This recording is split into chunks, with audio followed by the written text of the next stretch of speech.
हमें साजिश से डरने की जरूरत नहीं है, बल्कि इससे लड़ने की जरूरत है। हम किसी भी कीमत पर नए वक्फ कानून को लागू नहीं होने देंगे। गली से लेकर दिल्ली तक हमारा आंदोलन जारी रहेगा। राज्यसभा सांसद इमरान प्रतापगढ़ी ने इस बयान पर भाजपा के राष्ट्रीय प्रवक्ता जफर इस्लाम ने पलटवार किया है। झारखंड दौरे पर पहुंचे भारतीय जनता पार्टी के राष्ट्रीय प्रवक्ता ने आज भाजपा प्रदेश कार्यालय में प्रेस वार्ता के दौरान कहा कि वक्फ बिल इस विधेयक को सभी प्रक्रियाओं और सभी संवैधानिक मान्यताओं का पालन करते हुए लागू किया गया है और इसका उद्देश्य गरीब मुसलमानों को सशक्त बनाना है। साथ ही दशकों से चली आ रही तुष्टीकरण की राजनीति को चुनौती देना है। कोई भी राज्य केंद्रीय कानून को लागू करने से इनकार नहीं कर सकता और अगर ऐसा होता है तो ये संविधान के लिए खतरा है। आज की प्रेस वार्ता में स्वागत है। कुछ चेहरे तो मैं जानता हूँ, पहचानता हूँ। कई बार आता हूँ, जब भी झारखंड का दौरा लगता है तो शिवपूजन जी अक्सर कहते हैं कि आप मीडिया, चूँकि मैं मीडिया जगत से हूँ तो मीडिया के लोगों से आप ज़रूर मिलिए।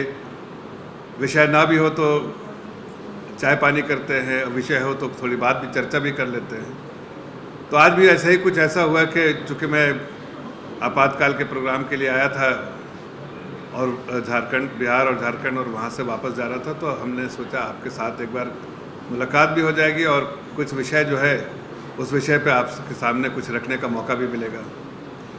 पिछले दिनों में हमने देखा, आप सभी को मालूम होगा कि वक्फ अमेंडमेंट बिल जो आया था वो कानून में बदल गया है। पूरे देश में वो एक कानून बन गया है। लेकिन फिर भी जब हमने देखा कि कुछ इंडिया अलायंस के और ख़ास के कांग्रेस के लोग जब झारखंड में आते हैं तो लोगों को गुमराह करते हैं, वर्गलाते हैं और वक्फ कानून के बारे में कहते हैं कि वो इम्प्लीमेंट नहीं होने देंगे। तो मुझे लगता है कि मैं इस बारे में थोड़ी आपको जानकारी दे दूं कि वक्फ जो है, वक्फ अमेंडमेंट बिल जो है अब तो कानून में तब्दील हो गया और उसकी इम्प्लीमेंटेशन भी शुरू हो गई। जो लोग ऐसा कहते हैं और लोगों को गुमराह करते हैं और आकर खास के जो अपोजिशन में बैठे हैं लोग, वो जो इस तरह की बातें करके जाते हैं वो सरासर गलत है और हकीकत से परे है। मैं समझता हूँ कि उनके कांग्रेस पार्टी के एक एमपी ने इस बात का गुहार किया यहाँ पर कि हम नहीं होने देंगे। वो अच्छा मुशायरा कर लेते हैं। मुशायरा में तो शब्दों का खेल होता है, लेकिन उनको ये बात जाननी चाहिए कि ये मुशायरा नहीं, शब्दों का खेल नहीं, बल्कि ये कानून है और कानून वहीं पारित किया गया है जहां वो, जिसके सदस्य भी वो हैं, और उस कानून को पास में शायद उनका अपोजिशन हुआ होगा, लेकिन वोटिंग के बाद उन्हें भी मालूम है कि ये कानून बन गया है और कानून के बाद अब इसके जो है प्रेसिडेंट ने भी इस पर अपनी सहमति जता दी है और अब ये कानून को जो है इम्प्लीमेंटेशन का दौर चल रहा है। सुप्रीम कोर्ट में भी लोग गए थे, सुप्रीम कोर्ट ने कोई स्टे नहीं दिया है। कुछ चीज़ों के लिए सुप्रीम कोर्ट ने जब तक के फाइनल वर्डिक्ट ना आए उस वक्त तक के लिए एक दो चीज़ें रोक के रखी हैं।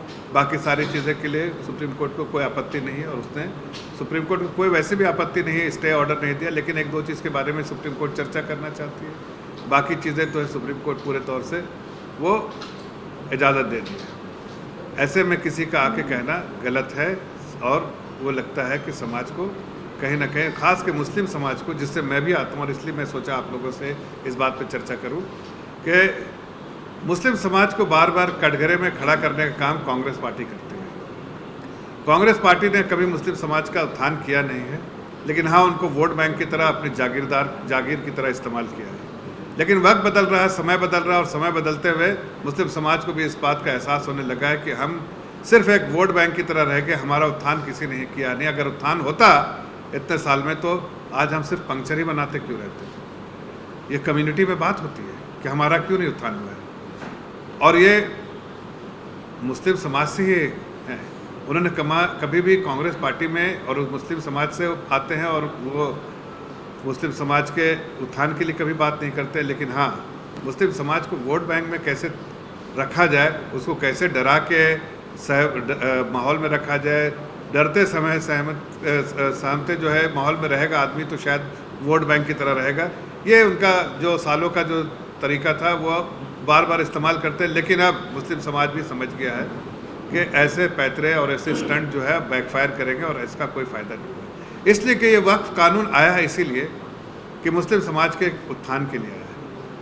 मुस्लिम समाज ने, अगर आप देखें तो जो मुतवल्लीज़ हैं और वक्फ के जो रिलीजियस लोग हैं जिनको नॉमिनेशन मिलता है, उनमें हमने कोई इस पूरे जो अमेंडमेंट में कुछ नहीं किया है। उनको पूरी आज़ादी है, जो रिलीजियस काम है उसमें कोई पूरी आज़ादी है।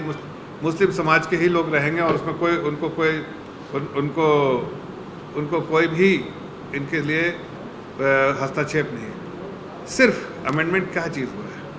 अमेंडमेंट ये हुआ कि जिस तरह से करप्शन था, जिस तरह से ये दान है ना, ये जो मुस्लिम समाज के लोग, जो अमीर लोग जो दान करते हैं ऊपर वाले के अल्लाह के नाम पे करते हैं, जो उनका डेफिनेशन है वक्फ का डेफिनेशन है कि भगवान के नाम पे, अल्लाह के नाम पे ये उसके वास्ते करते हैं और इसका सीधा फ़ायदा जो है उस समाज के गरीब लोगों का होना चाहिए। ये गरीब लोगों का फ़ायदा ही नहीं हो रहा था।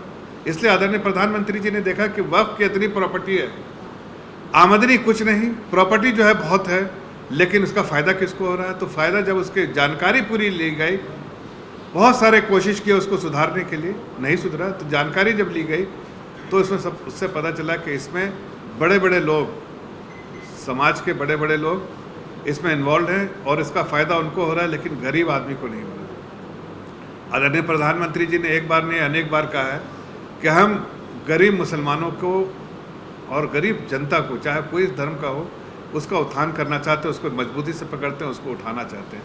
लेकिन कांग्रेस और उसके स्लीपर सेल जो है ना, देश में कभी भी मुस्लिम समाज को कहीं ना कहीं गुमराह करते हैं और उनका उत्थान नहीं होने देना चाहते हैं। इसलिए प्रधानमंत्री जी ने पूरा संशोधन ऐसा किया है कि इसका सीधा फ़ायदा जो है मुस्लिम समाज के लोगों को और उनके फ़ायदे के लिए। अब देखिए, इतनी बड़ी 9 लाख से ऊपर करोड़ की संपत्ति में आमदनी क्या है? मामूली, मतलब 1% भी आमदनी नहीं है। जिस जगह आमदनी होनी चाहिए 1 लाख करोड़, 2 लाख करोड़, वहाँ आमदनी बिल्कुल मामूली सा आमदनी थाउजेंड्स में। तो इसलिए ज़रूरी है कि इसमें संशोधन करना चाहिए था। अब संशोधन के बाद जो है, देखिए किस तरह से लोग गुमराह कर रहे हैं। एक है वक्फ के काम को देखने के लिए, उसमें मुतवल्ली रहेंगे, उसमें और मौक़िफ़ रहेंगे, लेकिन उसमें कोई हस्तक्षेप सारे मुस्लिम समाज से लोग होंगे। अब इन्हें दिक्कत है कि अगर एडमिनिस्ट्रेटिव काम में अगर कोई और आ जाए, किसी और धर्म से आ जाए तो उससे मुश्किल है। भाई किसी धर्म से हो, मेरे भाई किसी धर्म से हो, उसका काम एडमिनिस्ट्रेटिव काम है, उसकी एक्सपर्टीज़ का काम है, उससे जो अच्छा उस वक्त को मैनेजमेंट में अच्छा काम होगा, उसके लिए जानकारी होगा। ऐसा नहीं कि कोई एक गुट बन जाए और गुट बन के वक्त की प्रॉपर्टी को किसी न किसी तरह बेच दिया जाए। इसलिए हमने हर समाज के हमने 2 नॉन मुस्लिम्स को भी उसमें जगह देने की है, जो बोर्ड, जो काउंसिल बनेगा, ताकि कोई भी मैनेजमेंट हो, उस मैनेजमेंट में हर चीज़ चर्चा की जाए और उसके जो अल्टीमेट ऑब्जेक्टिव है कि गरीब आदमी को फ़ायदा होने वाला और उस संपत्ति का किसी को जाति फ़ायदा ना हो, उसका ध्यान रखते हुए इस चीज़ को किया गया है। लेकिन आज कांग्रेस पार्टी हो, बहुत सारी पार्टियां हों, ये सारी पार्टियां जो है लोगों को गुमराह कर रहे हैं और उनको, मुस्लिम समाज को कहीं ना कहीं जो है वर्गलाने का काम कर रहे हैं। मैं आपके माध्यम से इस बात को मुस्लिम समाज तक पहुंचाना चाहता हूं, झारखंड के मुस्लिम भाई बहनों को, और ख़ास के जो गरीब तबका से बिलोंग करते हैं मुस्लिम समाज के, कि ये संशोधन जो हुआ है और ये जो अभी नया कानून आया है, इससे सिर्फ और सिर्फ मुस्लिम समाज का फ़ायदा होगा, मुस्लिम समाज के गरीब लोगों का फ़ायदा होगा। फिर से कह रहा हूँ, मुस्लिम समाज के गरीब तबके का फ़ायदा होगा, उनके उत्थान के लिए काम होगा।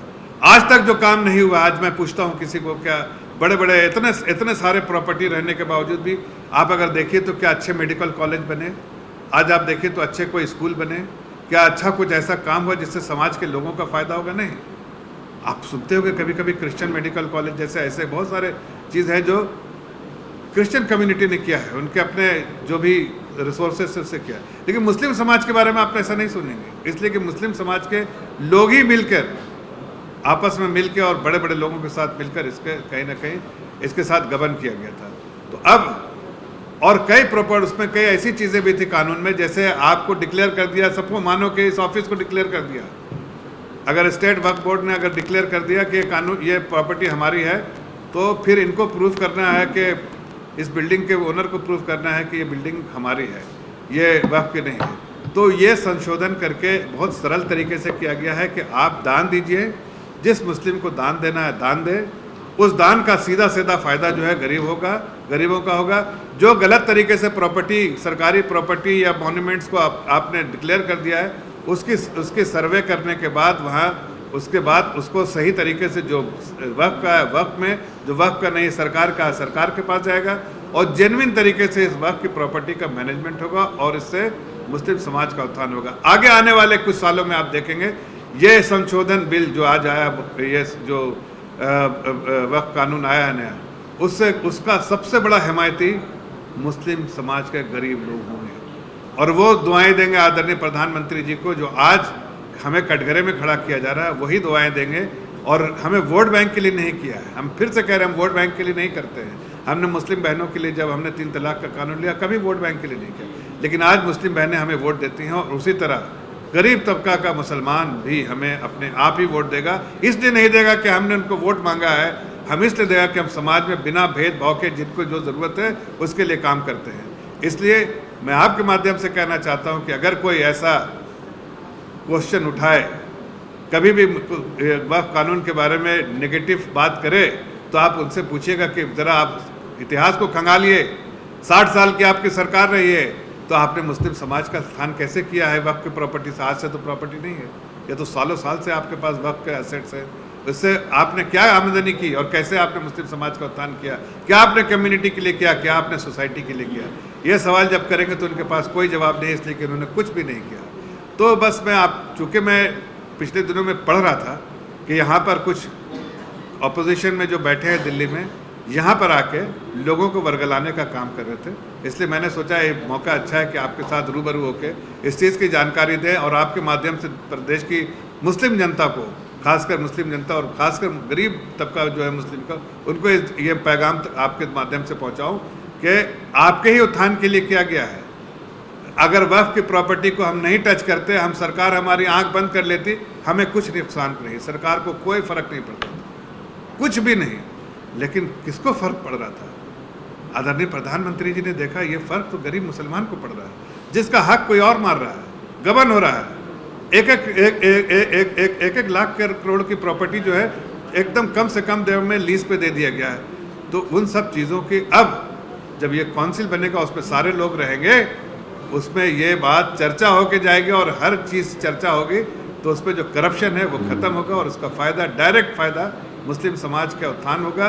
नई यूनिवर्सिटी बनेगी, नए मेडिकल कॉलेज बनेंगे, नए स्कॉलरशिप होंगे, और सब इसी वक्फ प्रॉपर्टी से होगा, जो आज तक किसी के प्राइवेट लोगों के पॉकेट में जा रहा था, अब ये गरीब लोगों के पॉकेट में जाएगा।